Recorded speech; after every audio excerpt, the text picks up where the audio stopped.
আসসালামু আলাইকুম, welcome to my YouTube channel Farin's diary. কেমন আছেন আপনারা? আশা করি আল্লাহর রহমতে সবাই ভালো আছেন। আমিও ভালো আছি। আজকে আমি রান্না করব লাউ দিয়ে শিং মাছ। শিং মাছগুলোকে কিন্তু আমি ভালো করে কুটে পরিষ্কার করে নিয়েছি আর হলুদ মাখিয়ে রেখেছি। এখানে পেঁয়াজ কুচি আর কাঁচামরিচ আছে। কাঁচামরিচ কিন্তু ফালি করব না আমি, যেহেতু লাউয়ের তরকারিটা কিন্তু বেশি ঝাল খেতে ভালো লাগে না, এই জন্য কিন্তু হালকা ঝাল দিতে হবে। এখানে আছে রসুন। রসুন কিন্তু একটু ভেজে যদি তরকারির রান্নার শেষে দেওয়া যায় দারুণ লাগে। এখানে সামান্য পরিমাণ হলুদ আছে, মরিচ গুঁড়ো আর মাছের মশলা। মাছের মশলা যদি না দেন তাহলে জিরে গুঁড়ো, ধনে গুঁড়ো, বিভিন্ন মশলাই কিন্তু নর্মাল মশলা যেটা ব্যবহার করা হয় সেটা দিতে পারেন। প্রথমে আমি মাছগুলোকে ভেজে নিব। আমি প্যান বসিয়ে দিয়েছি আর আমি কিন্তু তেলও দিয়ে দিয়েছি। প্রথমে আমি রসুনগুলো ভেজে নিব।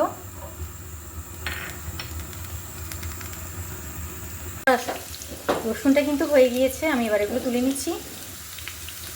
আমি রসুনগুলোকে হলুদ লবণ মাখানো মাছগুলো কিন্তু আমি যত সম্ভব হলুদগুলো ছাড়িয়ে ছাড়িয়ে দেওয়ার চেষ্টা করছি। পরে কিন্তু আমি একটু লবণে দিয়ে দিয়েছিলাম।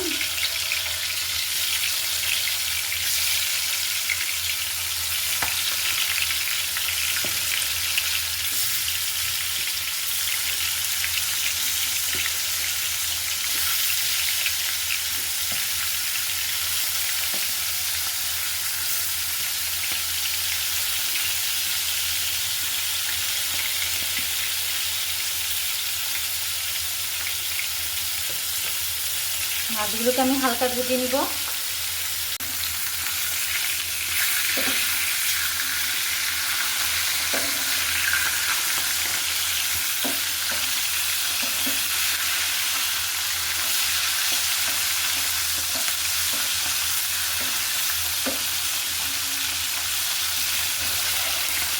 জাস্ট আমি এগুলোকে হালকাই ভেজে নিচ্ছি।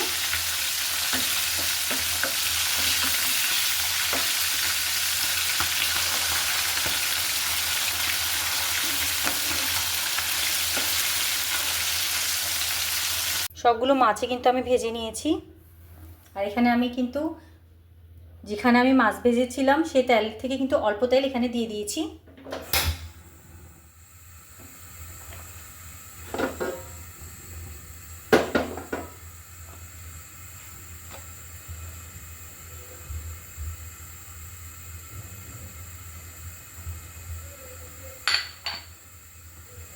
পেঁয়াজ কুচি দিয়ে দিচ্ছি।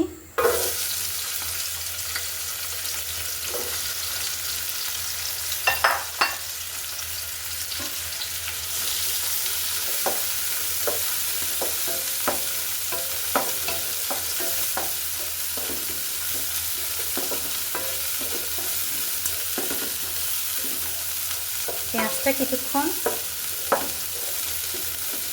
ভেজে নিব যেন পেঁয়াজটা সফট হয়ে আসে। এই পর্যায়ে আমি মশলা অ্যাড করে দিচ্ছি হলুদ গুঁড়ো, মাছের মশলা, মরিচ গুঁড়ো।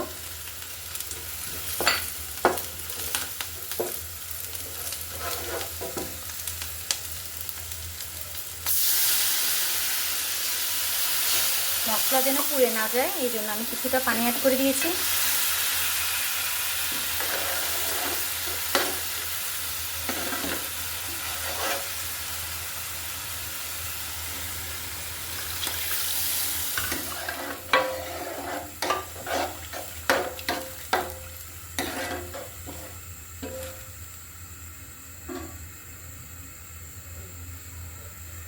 ঢাকনা দিয়ে কিছুক্ষণ আমি এভাবে কষিয়ে নিব।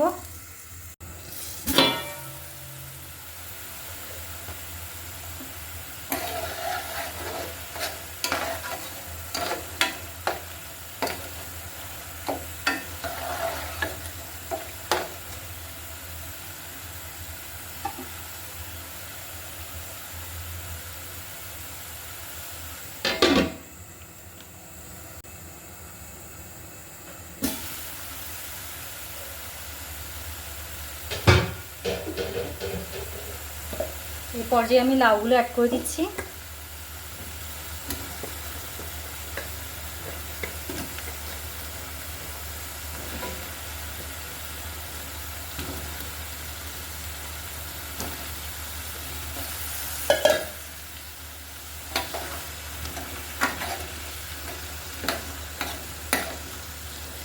আমি কিন্তু লবণ এখন অ্যাড করিনি, যেহেতু আমি মাছ হলুদ লবণ দিয়ে ভেজেছিলাম। লাস্ট পর্যায়ে দিব, লাস্ট পর্যায়ে অ্যাড করব।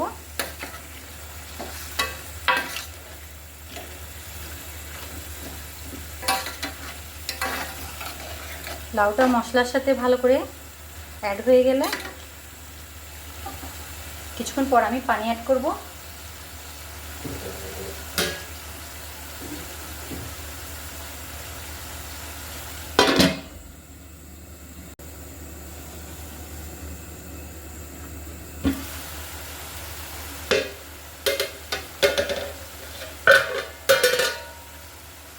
এই পর্যায়ে আমি ঝোলের পানি অ্যাড করে দিচ্ছি।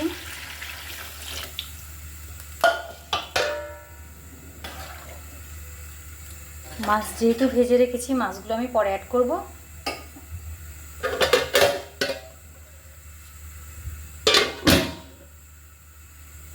আচ্ছা, আমি এই 1 বাটি পানি ব্যবহার করেছি ঝোলের জন্য।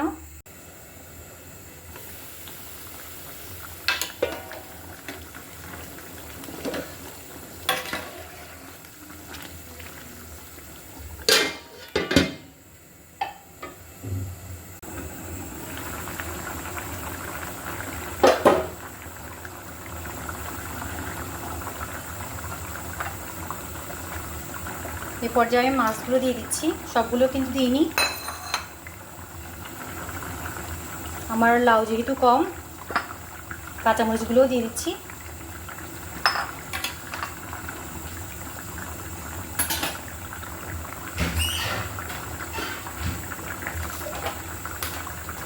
ফ্রোজেন ধনেপাতা,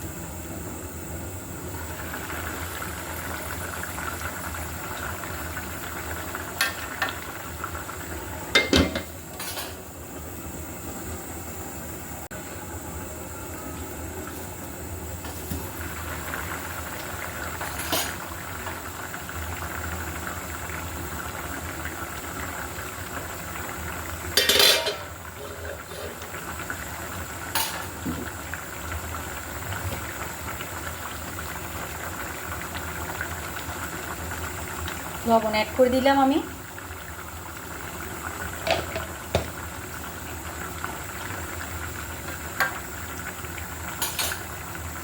লাস্ট পর্যায়ে আমি রসুন ভাজাটা দিয়ে দিচ্ছি। আমার রান্না প্রায় কমপ্লিট।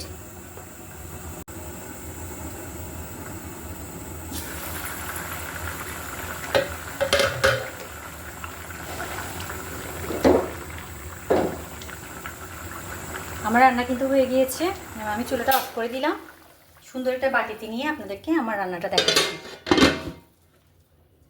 আমার লাউ শিং মাছটা কিন্তু একটি সুন্দর একটা বাটিতে সাজিয়ে নিয়েছি, দেখতে পাচ্ছেন। লাউয়ের তরকারি বরাবরের মতোই কিন্তু আমি একটু হালকা মশলা দিয়ে রান্না করতে পছন্দ করি। আর লাউয়ের তরকারি কিন্তু হালকা মশলায় ভালো লাগে, কাঁচামরিচ ধনেপাতা দিয়ে। দেখতে পাচ্ছেন কতটা সুন্দর আর লোভনীয় হয়েছে। আপনারাও কিন্তু চাইলে চটপট করে এভাবে করে বানিয়ে নিতে পারেন। এটা কিন্তু খেতে দারুণ লাগে। এতক্ষণ আমার সাথে থাকার জন্য অসংখ্য ধন্যবাদ। সবাই ভালো থাকবেন, সুস্থ থাকবেন। আল্লাহ হাফিজ, আসসালামু আলাইকুম।